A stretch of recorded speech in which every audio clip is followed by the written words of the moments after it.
하겠습니다. 큰 박수로.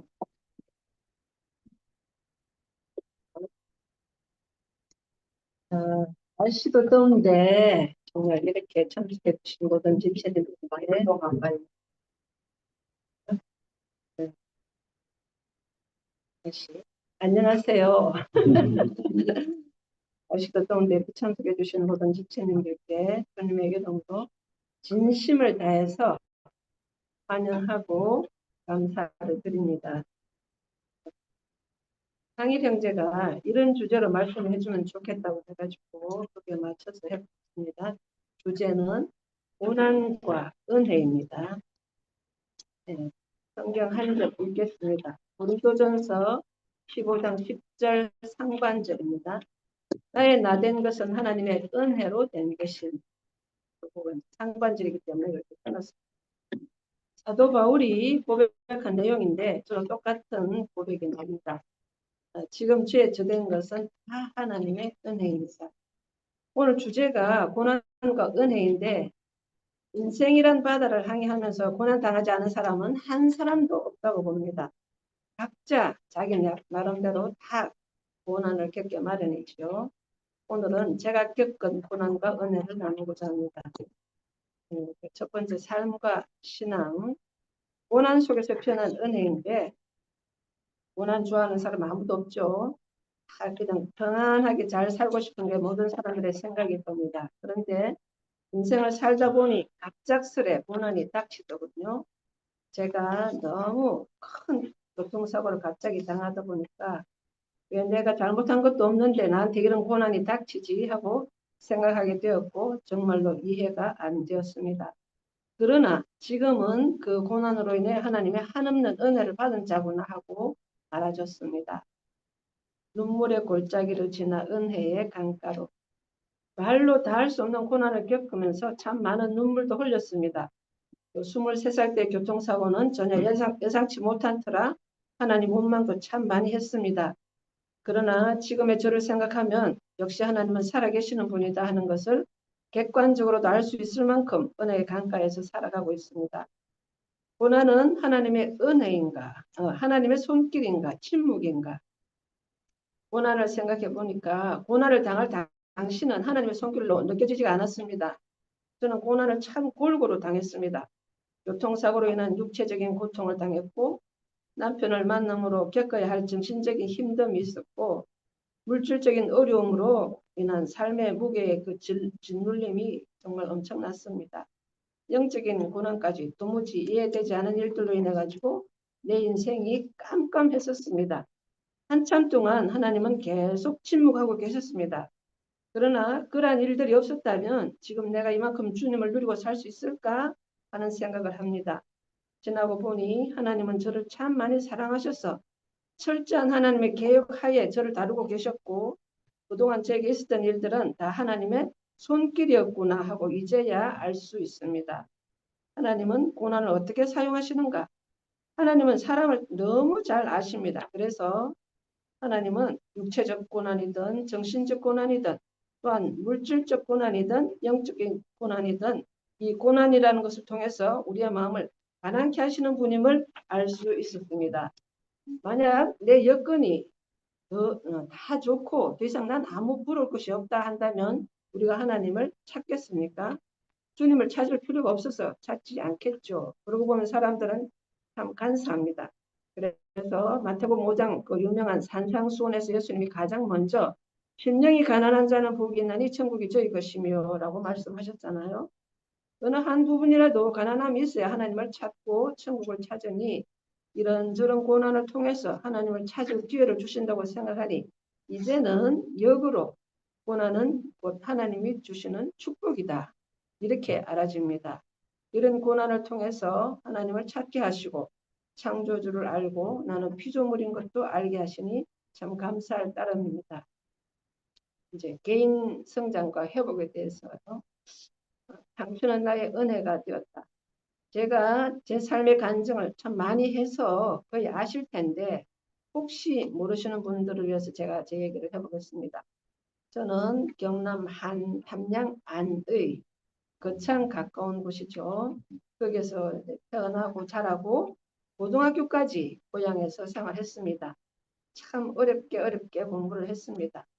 80여 가구가 사는 시골 마을인데 집 앞에 구석은 교회가 있어서 어릴 때부터 그 교회를 나가고 주일학교 교사도 하고 그러고 이제 생활을 하다가 고등학교를 졸업하고 서울로 올라왔습니다. 대학은 무역회사를 다니면서 직장 생활을 했습니다. 그러다가 어느 날 갑자기 인생은 왜 살지? 그날따라 참 여튼 좀 이상한 마음이 들었습니다. 그래서 또 그날이 토요일인데 청년 예배를 갔다 오면서 마음이 너무 이상해가지고 회사에다가 전화를 했더니 그날 토요일인데도 남아서 일하는 분들이 계셨습니다. 그래서 곧 회식하러 갈 테니까 같이 가자고 회사로 오라고 해가지고 집으로 안 가고 또 이제 회사 가가지고 직장 동료들과 회식하러 중국집을 들어가는데 다른 사람들은 다 먼저 들어가고 제가 제일 마지막에 들어가는 순간에 차가 저를 들이받아서 나는 그 자리에 그냥 주저앉고 말았습니다. 저는 벽과 차 사이에 끼어가지고 꼼짝도 못했습니다. 벽은 다 무너지고 저희가 피범벅이 되었습니다. 다리뼈가 으스러졌습니다. 그냥 주저앉아 있는데 차가 나가더니 또 들이받고 눈은 말똥말똥 뜨고 있는데 나가더니 또 들이받고 3번을 들이받았습니다. 그때 제 입에서는 주여 주여 하고 호음 소리가 나왔습니다. 정말 하늘에서도 주님이 깜짝 놀랄 정도로 소리를 쳤습니다. 그때 나이가 23살 때였습니다. 한창 때인 처녀 시절이었죠.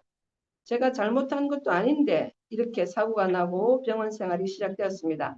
진단이 6개월이 나왔습니다. 교통사고로는 최고의 진단이었습니다. 그때가 1976년 11월이었습니다.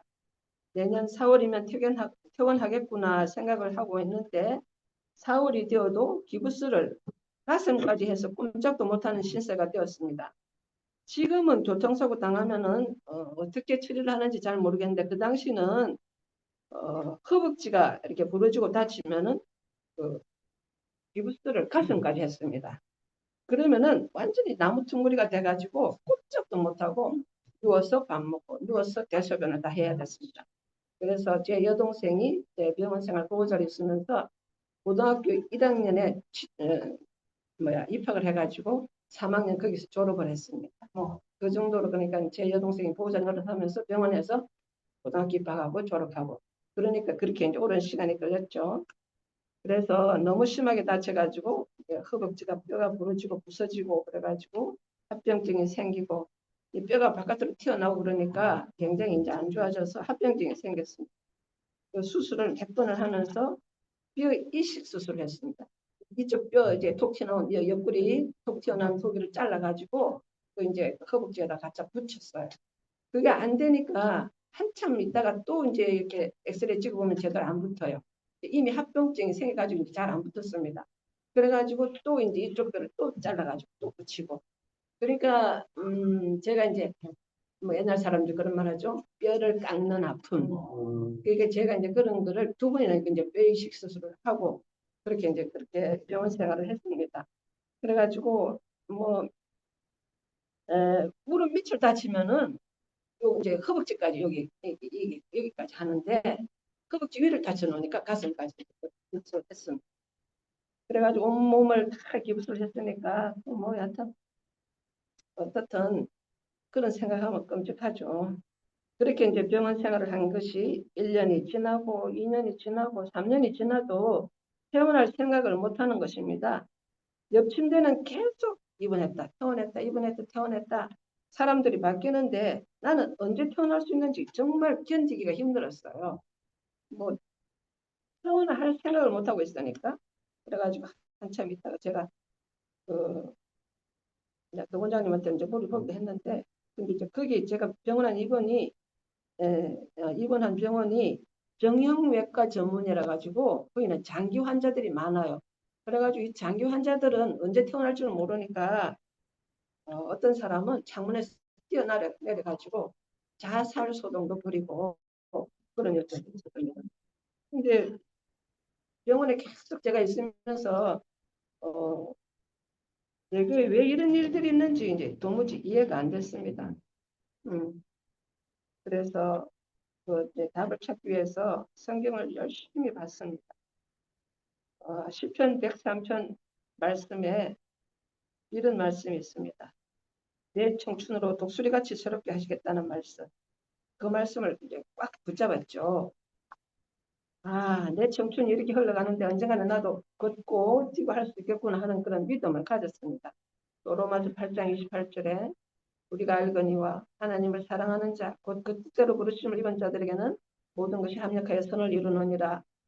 하나님이 미리 아시는 자들로 또한 그 아들의 형상을 본받게 하기 위하여 미리 정하셨으니 이런 말씀들이 영원 생활하는 의미를 알게 되어가지고 큰 힘이 되었습니다. 그러나 퇴원을 못하고 계속 병원 생활을 하고 있으니까 하루는 하도 답답해가지고 원장님이 회진할 때 아침마다 이제 회진을 하거든요. 그때 이제 물어봤습니다. 원장님, 저는 언제쯤 퇴원할 수 있어요? 그렇게 물으니까 원장님 대답하는 말씀이 God only knows. 하나님만 아신다. 이렇게 대답하시는 거예요. 하나님만 아신다고요? 정외과 전문 그때 그 원장님의 원장님은 지금은 이제 미스 코리아 그걸 크게 안 하지만 그 당시에는 미스 코리아 그 선발대회를 굉장히 크게 했잖아요. 거기에 심사위원으로 출발했던 그냥 심사위원으로 참석했던 그런 분이에요. 그 원장님이. 그러니까 그만큼 이름 있는 분이고 능력 있는 분이에요. 정형외과 뼈에 대해서는 전문 그런 원장님이었죠.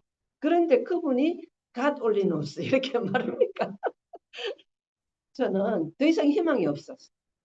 병원에 있을 필요가 없겠구나.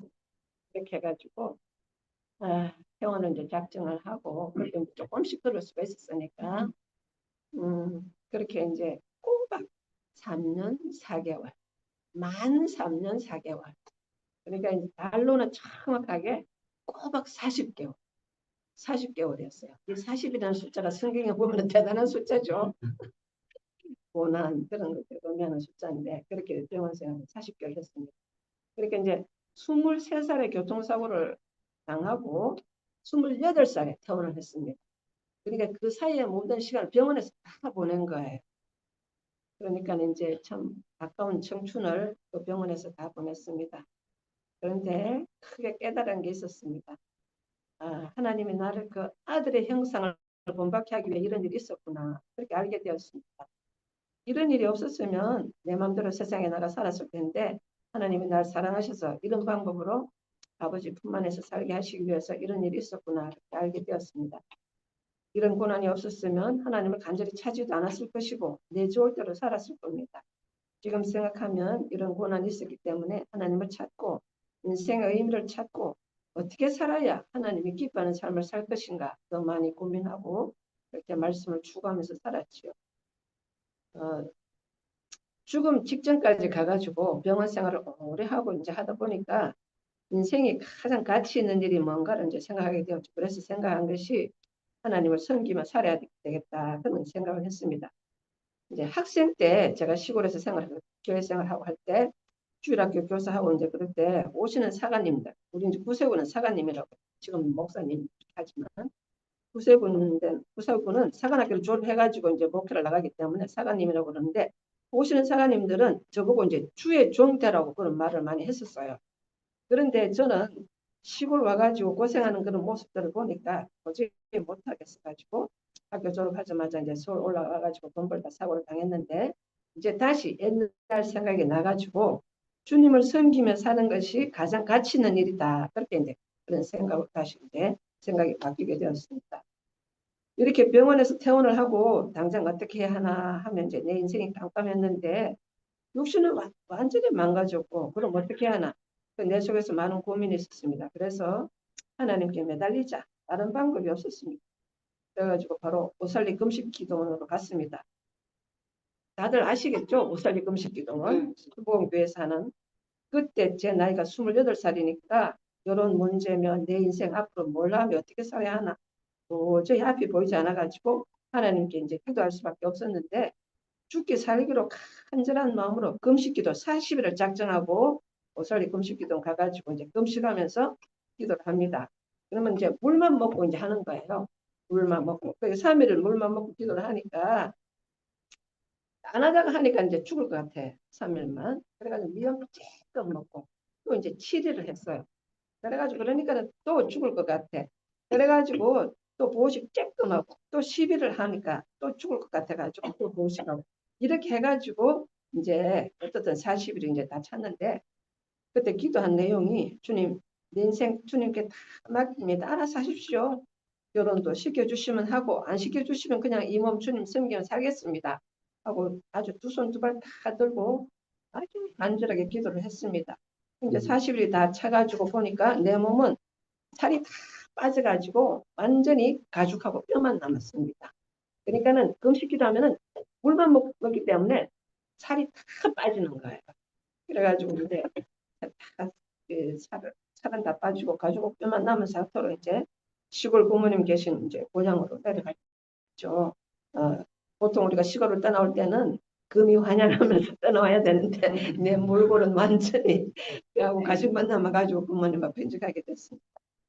이제 시골 내려가가지고 그때 이제 뭐 어떻든 주님 앞에 다 알아서 하십시오 하고 이제 맡기고 주님께 이제 맡기고 갔기 때문에 주님을 향한 그 열정이 대단했죠. 그 당시에 이제 그 중고등학생들이 많았었어요, 시골에. 네, 그래가지고 교회에 이제 중고등학생들이 이제 많이 나왔는데 그래서 복음도 전하고 열심히 이제 그 학생들 돌보면서 이렇게 주님을 섬겼더니 이제 어떻든 그때 제 마음은 굉장히 주님을 향한 그 사랑과 열정이 뜨겁기 때문에 그때 같이 있었던 그 중고등학생들이 주님 앞에 헌신을 많이 했어요. 그래가지고 사관학교를 많이 가고 그래서 주의 종이 많이 됐어요. 여자들은 사모들이 많이 됐고 어떻든 그때 이제 그런 일들이 있었습니다. 이제 그때 이제 시골에 내려갔을 때 희한한 일이 벌어졌는데 나도 모르는 사람한테서 편지가 이미 와 있었습니다. 그래서 내가 금식 기도가 이렇게 응답이 빠르구나 하는 걸 이제 세상 느꼈는데 내가 가기도 전에 와 있었어요, 편지가. 그리고 우리 친정엄마가 형수가 너한테 편지가 왔다. 그러면서 이제 편지를 줬어요. 그래서 이제 그 내용을 보니까 자기는 신학생인데 하면서 이제 편지가 이제 왔는데 내가 편지가 왔다 갔다 이제 하면서 저보고 당신은 주의 종을 키울 의무가 있습니다. 그러면서 프로포즈를 하는 거예요. 나 같은 사람이 어떻게 주의 종을 키워? 이제 한편으로 내가 이제 그렇게 생각을 했죠. 근데 그래도 나를 필요로 하는 사람이 있구나. 그렇게 생각을 하고 그렇게 해서 결혼을 했습니다. 지금 남편 이동혁 형제입니다. 그래서 저는 우리 형제님 이동혁 형제님 하나님이 중매해 주셨다 이렇게 생각을 하고 있습니다. 육체적으로는 만신창이가 된 저를 누가 데려가겠냐 생각했는데 그렇게 사람 노릇도 못할 것 같은 제가 결혼도 하고 하나님 은혜로 아들도 낳고 사람 구실을 좀 했습니다. 여기 이제 신앙 간증 및 뭐 성경 기반 이렇게 했는데 욥의 고난, 바울의 고난, 성경에서 배우는 삶의 해석 이렇게 있는데 성경에서 고난하면은 욥이 떠오르잖아요. 제가 당한 고난이 욥이 겪은 괴로움과는 비교가 안 되었지만 그래도 보통 사람들이 겪어보지 못한 걸 겪다 보니까 정말 힘들었습니다. 하지만 욥이 고백한 말이 생각이 났습니다. 욥기 23장 10절에 나의 가는 길을 오직 그가 아시나니 그가 나를 단련하신 후에는 내가 정금같이 나오리라. 그리고 42장 5절 6절에 내가 주께 대하여 귀로 듣기만 하였사옵더니 이제는 눈으로 주를 배움나이다. 이렇게 이런 말씀들이 참 마음에 들고요. 그런데 그때부터 시작된 또 다른 차원의 고난이 기다리고 있었습니다. 차 사고로 육체적인 고통을 당한 것은 저리 가라였습니다. 그때 당한 고난은 육과 같이 육체에 감당할 수 없는 고통을 당하면서 살았다면 이번은 결혼 생활을 통하여 제 혼적인 것을 처리하는 과정이었습니다. 내 자아에 속한 것을 완전히 끝내는 그런 과정이었습니다. 남편과 저는 달라도 너무 달랐습니다. 남편은 시인이고 예술적인 사람이라 굉장히 예민합니다. 근데 난 병원 생활을 오랫동안 했던 터라 몸도 시원찮고 감정도 많이 메말라 있었습니다. 서로 맞는 게 없었습니다. 얼마나 부딪히는지 같이 살 수가 없었습니다. 그런데 결혼할 때 한 약속을 잊을 수가 없었습니다. 당신은 주의 종을 키울 의무가 있다. 나보고 주의 종을 키울 의무가 있다고 해가지고 그 말을 지키기 위해서 구세군 사관학교를 갔습니다. 저는 다른 목적으로 가지 않았어요. 정말 우리 형제님 주의 종 키우기 위해서 구세군 사관학교를 갔습니다. 근데 다른 길은 다 막혀 있었어요. 그 길만 열려 있었어요. 3살 된 아이를 친정엄마한테 맡기고 구세군 사관학교를 갔습니다. 예, 일반 신학교하고 똑같은데요. 거기서 이제 먹고 자고 훈련하고 그런 데인데 성경 공부하고 훈련하고 그런 데요.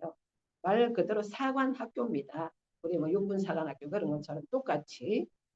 예, 이거는 구세군 사관학교는 구세군은 저 영국에서 시작해가지고 한 손에는 빵, 한 손에는 복음 해가지고 이렇게 굉장히 군인들처럼 그렇게 사역을 해야 된다 해가지고 구세군, The Salvation Army, 세상을 구원하는 군대 이름이 그렇습니다. 그래서 그 이제 사관학교 때 거기를 갔는데 구세군은 결혼한 부부가 함께 가면은 함께 교육받고 훈련받는 곳이라서 아이가 있으면 떼어놓고 가야 했습니다. 그러니까 이제 옛날에 뭐 맨날 이런 말들을 많이 해요. 베세메스로 가는 그 법궤를 쥐고 가는 그 암수하고 똑같다 이렇게 말을 하는데 법궤를 막 메고 가야 하는데 송아지가 있는 거예요. 그러나 그 송아지를 떼어놓고 가야 합니다. 그 성경에 보면은 송아지가 소가 어미 소가 자기 그 송아지를 생각하면서 막 뒤를 돌아가면서 울면서 가는 거 정말 저도 애 떼놓고 갈 때 엄청 울었습니다. 어, 남편은 정말 아예 갈 생각이 없었어요. 왜냐 아이를 떼어놓고 간다는 거는 말이 안 된다고 하면서 우리 형제님은 침례교 출신이기 때문에 이거는 말이 안 된다. 근데 나는 후세군인 자랐기 때문에 그것이 의뢰 그런 줄 알고 그냥 그렇게 했었습니다. 그렇지만 그때 다른 길이 없었어요. 다 막혀 있었어요. 그래서 내 입장에서는 어쩔 수가 없이 사관학교로 갔는데 남편은 가기 싫은 구세군 사관학교로 갔기 때문에 제가 그 몫을 해야 돼가지고 리포트 같은 것도 제가 2개를 쓰고 정말 너무 힘들게 제가 이제 억지로 그렇게 이제 해가지고 졸업을 했습니다. 그래서 구세군 사관학교 시절 참 사연도 많은데 지금 시간이 없어서 다 얘기를 못해. 졸업을 하고 무한으로 발령이 났습니다. 무한 양파 많이 나는 데 있죠. 네, 거기 나가지고 목회를 하는데 서로 너무 안 맞아가지고 목회하기가 힘든 거예요. 그래서 마음 편히 지난 날이 별로 없었습니다. 남편이 설교하러 이제 강대상에 올라가면은 말씀 중에 예물을 드리려거든 화해하고 드리라 이렇게 이게 나오잖아요. 그게 이제 잘 안 되는 거예요. 그리고 시골이다 보니까 신방에 가려면은 산도 넘어야 되고 물도 건너야 되고 이런데 내 몸이 약하고 따라주지 않는 거예요. 그러니까는 결국 남편은 사직서를 써가지고 구세군은 이 군대식이에요. 체계가 다 돼 있어요. 그래가지고 우리 사관 위에 지방장관 위에 막 사령관 이렇게 이제 군대식으로 이름이 다 그렇게 돼 있는데 이게 체계가 다 군대식으로 돼 있는데 그런 체계들 완전히 무시하고 사직서 써가지고 대충 우체통에 확 집어넣고 나보고 짐 싸 이렇게 된 거예요. 그러니까 내일 이사 간다고 제가 저보고 내일이 주일이에요. 토요일에 짐 싸라고 그래가지고 책이 많았어요. 목회하는 목회자들은 책이 너무 많잖아요. 그래가지고 그 말 소리 듣고 나는 청청병력 같은 소리 듣고 하늘이 무너졌죠. 힘들어 사관학교를 졸업하고 애까지 떼놓고 했는데 결국 그 사관직으로 이제 내려놓게 되었죠. 난 어디로 가는지도 모르고 경부선을 타고 이제 이삿짐 싣고 올라가는데 그때 나는 완전 절망이었고 하늘이 전부 새카맣더라고요. 하늘이 완전히 무너졌어요. 그래서 하늘이 무너진다는 말이 이런 것이구나 하고 이제 체험을 했습니다. 도착한 것을 보니까 저 성남에 남한산성 밑에 조그마한 방 하나, 조그마한 부엌 하나 이런 걸 얻어놓고 이제 그걸로 이사를 가는 거예요. 나 몰래 그걸 얻어놨더라고요. 혼자 가가지고. 책이 너무 많아가지고 들어갈 곳이 없어가지고 길에다 쌓아놓고 필요한 사람 가져가라고 이렇게 다 했었습니다. 이렇게 시작된 내 생활은 완전 인생 밑바닥을 헐뜯어 살아왔습니다. 목회한다고 생활하다가 갑자기 그만두니 목구멍이 포도청이라서 먹고는 살아야 되는데 정말 몸도 건강치 않은데 앞이 깜깜했습니다. 돈도 없어가지고 그만둔 책을 팔아가지고 우리 형제가 하루는 오방떡 장사한다고 기계를 사가지고 나보고 길거리에서 오방떡 장사하라고 그러는 거예요. 그러니까 하루아침에 사모님 소리 듣다가 오방떡 장사 아줌마가 돼가지고 길거리에서 오방떡을 팔고 있는 거예요. 생각을 해보면은 기가 차죠. 근데 참 그때 우리 아버지가 저를 고등학교 시킬 때 정말 빚내가지고 그렇게 학교 공부를 시켰어요. 그런데 갑자기 사관학교 그만두고, 아니, 이제 목회 그만두고 이렇게 성남 이사 왔다는 소리 들으니까 부모님 입장에서 어떻게 사는가 궁금했을 거 아니에요? 그래, 우리 집으로 왔어요. 그러니까 내 신세가 지금 오방떡 정사는 신세가 되는 거예요. 그러니까 부모 입장에서 아버지 입장에서 마음이 얼마나 아팠겠냐고. 나를 정말 덕진이 사랑하고 그랬는데, 그렇게 해가지고 결국에는 그런 모습을 다 아버지가 보고 이제 갔죠. 정말 큰 죄를 지었죠. 그러면서 내가 이렇게 살 줄은 꿈에도 생각을 못했는데 인생살이가 이런 것이다 하는 참 다양한 일들을 하면서 제가 살아왔어요. 여기는 다 얘기를 다 못하겠어요. 이제 정말 어려울 때는 이혼한다고 법원에도 가고 고적동분이 없어가지고 이혼도 못하고 다시 돌아오는 그런 해프닝도 벌어지고 그랬습니다. 그런데 이제 정말 이 어려운 일들 속에 그 십자가 가장 큰 고난, 가장 큰 은혜 이렇게 이제 제목을 했는데 더 힘든 거는 남편의 신경쇠약인 정신적인 문제로 잠을 못 자는 거였어요. 이제 얼마 전에 카톡에 올렸죠, 우리 형제님. 그러니까 이제 잠을 못 자니까 신경이 점점 날카로워지는 거예요. 그러니까 내가 일 갔다 와가지고 조그만 말 하면은 그것이 이렇게 걸리면 이게 이제 싸움을 거쳐야 되는데 싸움이 끝나지가 않아. 나는 나 자신을 또 변호할 이래서 그렇고 저래서 그렇고 나를 또 이제 자꾸 변호를 해. 그러다 보면 소리가 점점 커져. 그럼 못 견뎌가지고 그냥 싸움이 끝일 날이 없는 거야. 그래가지고 싸움 안 한 날이 별로 없을 정도로 하고 완전히 지옥을 살았죠. 그러니까 한참 싸울 때는 제 속에 얼마나 악한 것이 있는지를 이제 하나님이 보여주시더라고요. 나는 정말 괜찮은 사람이다 하고 이제 살았죠. 자랄 때는 맨날 칭찬만 듣고 살았어요. 학교 가도 칭찬, 부모한테도 칭찬, 교회에서도 칭찬. 맨날 칭찬됐기 때문에 나는 괜찮은 사람이다. 나는 죄가 없는 사람이다. 이렇게 착각하면서 살았는데 남편하고 맨날 싸우다 보니까 내 속에 미운 마음이 막 이렇게 일어나는지 내 속에서 살인하고 싶은 마음이 생기는 거예요. 내 속에서. 그래서 살인해가지고 교도소 들어가 있는 사람이나 나나 똑같구나. 나는 다만 미워하는 생각만 했지 행동은 안 했을 뿐이다. 근데 저 사람들 행동까지 했기 때문에 저 교도소가 가 있는 거다.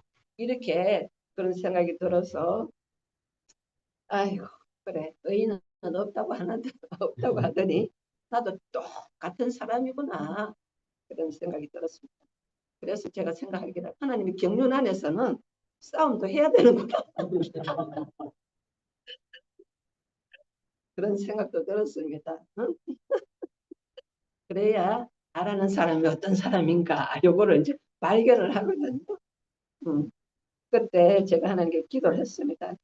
너무 맨날 싸우고 하루하루가 정말 지옥 같은 그런 날들이라 가지고 하나님 아들은 불쌍하지만 저를 데려가 주십시오. 도저히 남편은 못 살겠습니다. 그때 제 기쁨 속에서 하나님 음성이 들렸습니다. 네가 죽어서 땅에 묻히나 네 자아가 끝나나 똑같다. 이런 음성이 들렸어요. 내 기쁨 속에서. 그래서 저는 깜짝 놀랐습니다. 큰 망치로 제 머리를 내리치는 것 같은 느낌을 받았고요. 아 그렇군요. 이제 나는 주님과 같이 죽었어요. 이제 더 이상 제가 살지 않겠습니다. 당신의 부활 생명으로 살겠습니다. 나 천연적인 이영숙은 죽었습니다. 그러면서 하나님께 약속을 했죠. 그리고 이제 남편을 대하는 태도가 달라졌습니다. 잠을 못 자는 남편이 이거 해달라 저거 해달라 뭐 계속 요구를 하는데 그럴 때도 그냥 내 천연적인 이영숙은 죽었습니다 하고 그냥 그래 감당할 수 없는 일들이지만은 계속 이렇게 남편을 섬기면서 살았습니다. 그때 사도 바울이 고백한 갈라디아서 2장 20절 말씀이 제 말씀이 되었습니다. 내가 그리스도와 함께 십자가에 못 박혔나니 그런즉 이제는 내가 산 것이 아니요 오직 내 안에 그리스도께서 사신 것이라. 이제 내가 육체 가운데 사는 것은 나를 사랑하사 나를 위하여 자기 몸을 버리신 하나님 아들을 믿는 믿음 안에서 사는 것이다. 이거가 제 말씀이 됐어요. 그래서 십자가를 아주 톡톡히 경험을 했습니다. 하나님 이제 나로 살지 않고 이제 하나님 그리스도의 부활 생명으로 살겠습니다. 그런 것을 알아서 가장 고통스러웠던 십자가 경험을 하고 주님의 그 생명으로 살았더니 하나님께서 굉장히 큰 은혜를 제게 베풀어 주셨습니다. 놀랍게도 하나님께서 매스컴을 탄탄하게 하셨어요. 그 당시에 KBS 아침마다 목요 초대서 또 화요일날 부부 탐구 이런 데 나오라는 거예요. 그리고 기독교 방송 새롭게 하셨어. 요즘도 있죠. 새롭게 하셨어. 그에게도 나갔고 KBS, SBS 라디오, 그 당시에 또 MBC 신동엽의 신장기업이 있었어요. 거기에도 나가고, 그리고 잡지, 신문, 뭐 매스컴 계속 봤어요. 이렇게 해가지고 세상에 다양하게 알려지게 됐어요. 우리 삶이. 근데 우리는 돈이 없어가지고 제주도도 못 가는데 아침마당 나갔다고 제주도 여행권을 줬어요. 그래가지고 제주도 여행도 이제 잘하고 그랬습니다. 이런 것을 보면서 하나님은 이렇게 사는 사람을 찾고 계시는구나. 나는 끝나고 그리스도로 사는 사람을 찾고 계시는구나. 이런 사람을 하나님 기뻐하시는, 이런 사람을 원하시는, 그걸 알았어요. 네, 그래서 하여튼 참 생각지도 못한 그런 것들을 많이 경험하면서 그 당시 제가 호텔에 가서 잠을 잘 수 있겠어요? 올 시간이 다 됐네. 하여튼 그랬는데 하여튼 참 좋은 경험도 많이 했습니다. 저는 어릴 때부터 교회 다녀서 많은 하나님의 말씀을 듣고 그 말씀을 이제 삶을 적용하면서 살았는데, 그러다 보니까 공부는 잘하지는 못했는데 반장 선물하고 계속 저를 반장으로 자꾸 뽑아주는 거예요. 그래서 제 성격은 얌전한 편이고 부끄럼도 많이 타고 그랬는데 감투를 자꾸 쓰다 보니까 성격도 조금씩 바뀌더라고요. 하나님은 저는 이런 저를 다루신 것 같다는 생각도 들고, 결혼도 예수님을 믿지 않은 사람이라고 첫사랑과는 결혼도 못하게끔 병원에다가 저를 가둬두시고 제 인생에 주님이 간섭을 참 많이 하셨습니다. 그럼 나중에 그거는 또 시간 될 때 얘기하고요. 나사렛에서 무슨 선한 것이 나오겠느냐. 나다나엘이 빌립에게 이제 말했던 것처럼 정말 시골 깡촌에서 조그만 교회 생활을 시작하게 하신 주님이 병원 생활을 안붙할 수 없고 완전 밑바닥이었고 연약하여 제대로 사랑하는 구실도 못하는 저를 사랑하셔서 당신의 어땀을 나타내고 표현하며 살게 하셨고요. 정말 감사하죠. 지금도 저는 육체적으로 아직 이제 교통상 후유증이 있습니다. 그래도 생활할 수 있게는 하시고 남북에는 전혀 그런 사고당한 사람처럼 보이지 않게 이제 하셨죠.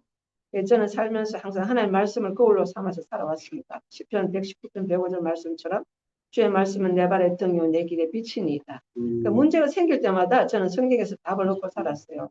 제 길을 인도하신 말씀이 한두 가지가 아니죠. 신혼 초에 남편하고 살면서 너무 미울 때 완전히 원수였어요. 그때 말씀을 보니까 원수 갚는 것이 내게 있으니 내가 갚으리라. 이런 로마서 말씀이 있더라고요. 그래서 내가 원수 갚을 가지 않고 주님께 다 맡기고 그렇게 살았습니다. 지금 말씀 안에서 최고의 삶을 살 수 있도록 인도하셔서 교회 생활에서 만족한 삶을 살 수 있고요. 물질적으로도 하나님이 약속하신 것은 꼭 지키시는 분이라는 걸 확실히 경험하면서 살아왔습니다. 참 놀라운 일들이 많았습니다. 주님은 당신의 몸된 교회를 건축하는 데 드린 것을 꼭 기억하시는구나 하는 체험을 많이 했습니다. 우리가 살면서 카타콤 같은 완전 지하에서 살 때 옥상에 올라가 그 많은 집들을 보면서 저렇게 많은 사람들이 하루 세끼 밥 먹고 사는 게 기적이다 하고 생각할 때가 있었습니다. 비닐 루핑을 해서 장마 때 태풍이 불면 지붕이 나라가 밤중에 일어나서 돌멩이로 고정시키기도 하고 그렇게도 살았는데 지금 생각하면 정말 아득합니다. 현실적으로는 가장 밑바닥을 치면서 밑바닥을 쳤지만은 그럴수록 제 깊은 곳에서는 주님의 광활한 세계가 더 펼쳐지는 것을 경험했습니다. 영적으로 마음이 가난해지니 주님을 찾지 않을 수가 없고 그러니 또 주님의 살아계심을 충분히 체험하는 시간이었습니다. 영적인 부유함이 현실적인 어려움을 다 이기게 하셔서 천국을 누리며 살았습니다. 그런 적은 시간이 다 지나고 지금은 주님의 은혜로 캐슬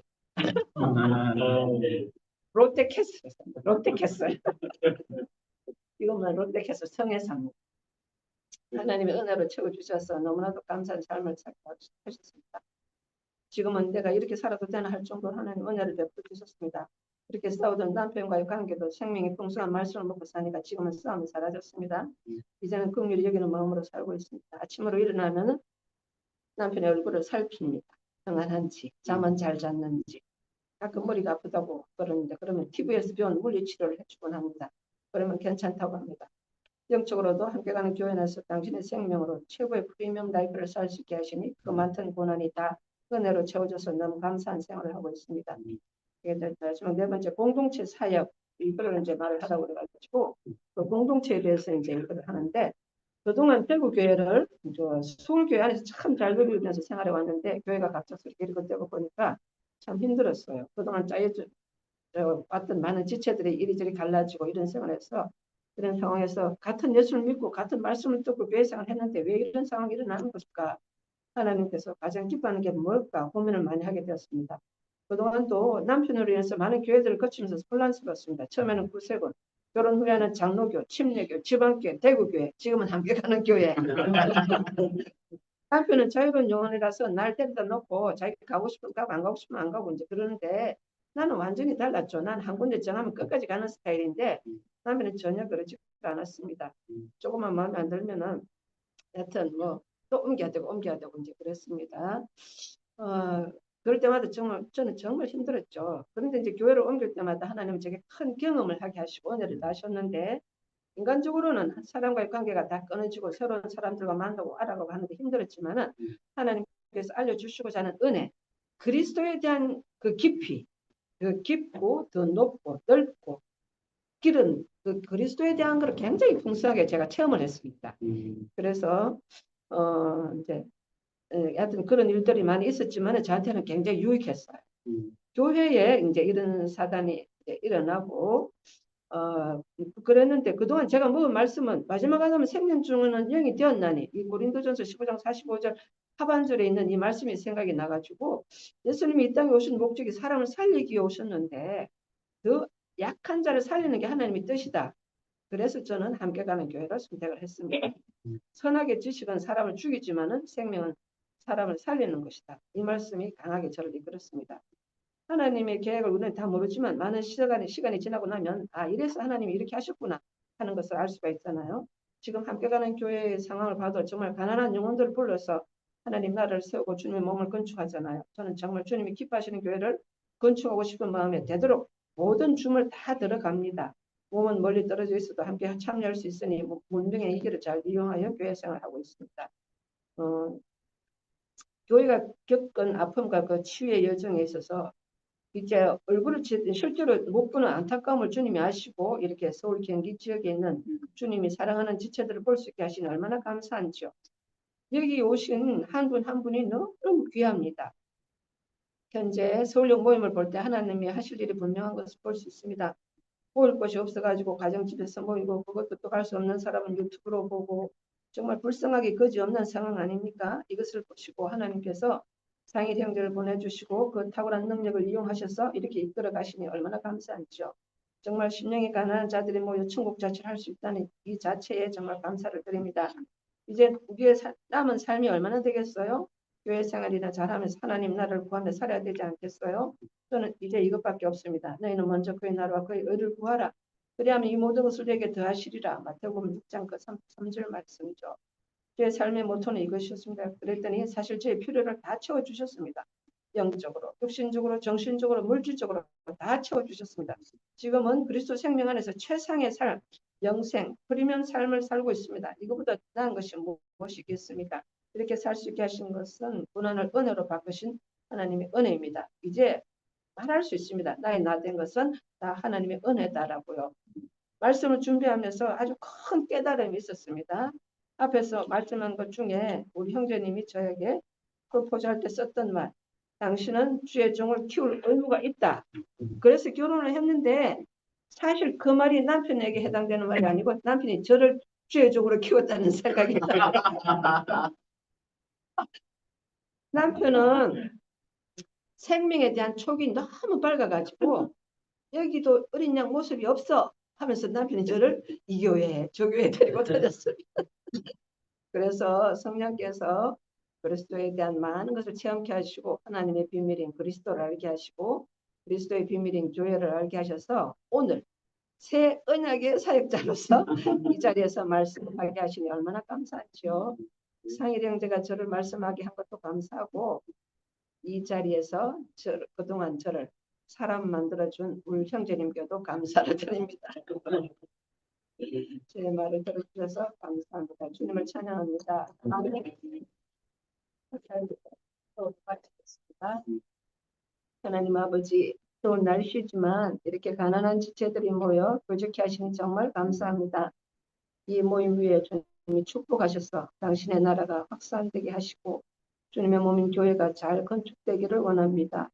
우리에게 일어나는 모든 고난은 다 하나님의 경륜 안에서 복이 되는 것을 알았습니다. 우리에게 지혜와 계시의 영을 주셔서 말씀을 더 깨닫게 하시고 그것이 생명의 양식이 되어 그리스도의 장성한 분량까지 이르게 하옵소서. 오늘이 있게 하신 은혜에 감사하고 예수님 이름으로 기도합니다. 시간이 너무 네. 돼가지고 정말요?